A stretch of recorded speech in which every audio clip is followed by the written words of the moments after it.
నమస్కారం దేవుళ్ళు. నేను మీ మురళీ కృష్ణ ఎన్ నాని గ్రేట్. మన ఛానల్ పేరు. మనం ఇప్పుడు ఉన్నది బన్నేరగట్ట దగ్గర ఉన్న వాహినిగిరి పర్వతం పైన ఉన్నాము. మనము ఇంతకుముందు వీడియోలో చెంపకధామ స్వామి దేవస్థానం, ఆంజనేయ స్వామి దేవస్థానం, చెంపకవల్లి మారమ్మ స్వామి దేవస్థానాన్ని మీకు చూపించినాను. వాహినిగిరి పర్వతంపై వెలిసి ఉన్న శ్రీ లక్ష్మీనరసింహస్వామి టెంపుల్ని మీకు చూపించినాను. కానీ మనకు అక్కడ వీడియో చేయడానికి వీలు లేక మనం తీయలేదు. మనం ఇప్పుడు చూసాం కదా, అది ఆంజనేయ స్వామి పాదాలవి. మనము ఇక్కడ వాహినిగిరి పర్వతం ఇంకా 2 కిలోమీటర్లు కాలిదారిన నడచాల్సి ఉంటుంది. నడుచుకొని వెళితే మనకు ఒక 2 కిలోమీటర్లు వెళితే అక్కడ సువర్ణముఖి అని ఒక కళ్యాణి మనకి దర్శనమిస్తుంది. చూడండి, మనం వెళ్ళే దారిలో చిన్న చిన్న మంటపాలు ఇతర అంతా మనకి కనపడతాయి.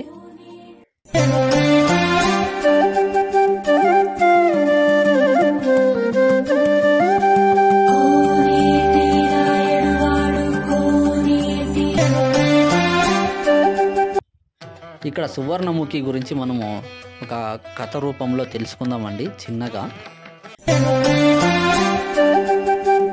ద్వాపర యుగం లాస్ట్కి పరీక్షిత్ మహారాజు పాము కాటు వేస్తుందంట. అప్పుడు పరీక్షిత్ మహారాజు చనిపోతాడంట. అప్పుడు జనమేజయుడు కోపం తెచ్చుకొని సర్పయాగం చేస్తాడంట. అప్పుడు పాములన్నీ వచ్చి ఆ యాగంలో పడి చనిపోతాయి. అందువల్ల జనమేజయునికి సర్పదోషము వస్తుంది. అప్పుడు చర్మరోగము వచ్చి అతను ఎక్కడెక్కడో పుణ్యక్షేత్రాలన్నీ తిరుగుతాడంట. కానీ ఎక్కడికి వెళ్ళినా చర్మరోగం బాగా కాదంట. తర్వాత ఈ అడవిలో వెళ్తున్నప్పుడు ఆ నీళ్లు పారుతున్న జాగాలో తన వెంట వచ్చిన ఒక కుక్క ఆ నీళ్ళల్లో దిగి మునిగి ఇతని తాకు వచ్చి జనమేజయుని తాకు వచ్చి ఇట్లా ఇదిలిస్తుందంట. ఇదిలిచ్చినప్పుడు ఆ నీళ్ళు వచ్చి జనమేజయుని పైన పడినప్పుడు చర్మరోగం అనేది తొలగిపోతుందంట.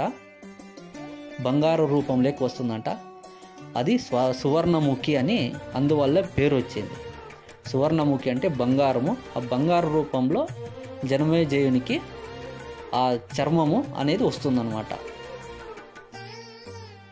ఆ సువర్ణముఖి ఇక్కడ పడిన నీళ్ళు నదిగా మారి అర్కావతి నదిలోకి చేరుతుంది. ఆ అర్కావతి నీళ్ళు వెళ్ళి కావేరి నదిలోకి చేరుతుంది.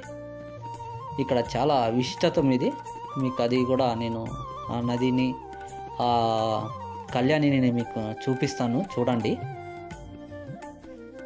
చర్మరోగాలు ఉంటే తొలగిపోతాయంటే ఇక్కడ చూడండి. మనం ఇప్పుడు చూస్తున్న శివలింగము బ్రహ్మసూత్రంతో కలిగి ఉంది.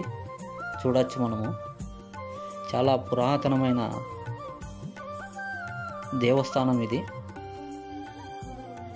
చూడండి, కళ్యాణి దగ్గర ఆంజనేయ స్వామి, కళ్యాణి లోపల కూడా ఆంజనేయ స్వామి ప్రతిమ ఉందంట.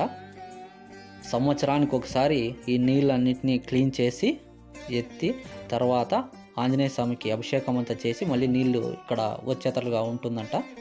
చూడండి, ఇదే కళ్యాణి, సువర్ణముఖి కళ్యాణి. అది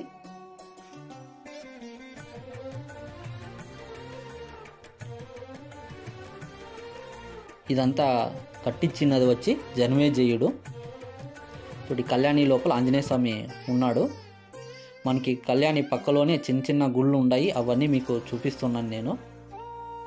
ఈ స్వర్ణముఖి కళ్యాణిలో స్నానం చేసినందుకు ఇక్కడ సర్పదోష నివారణ అవుతుంది. సర్పదోష నివారణ అయిన వాళ్ళంతా ఇక్కడ నాగప్రతిష్టలు చేసినారు.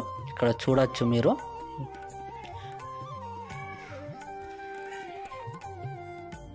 ఇక్కడంతాను వాళ్ళ దోషాలు పోయిన వాళ్ళు ఇక్కడంతాను నాగల్ని ప్రతిష్ట చేసినారు ఇక్కడ.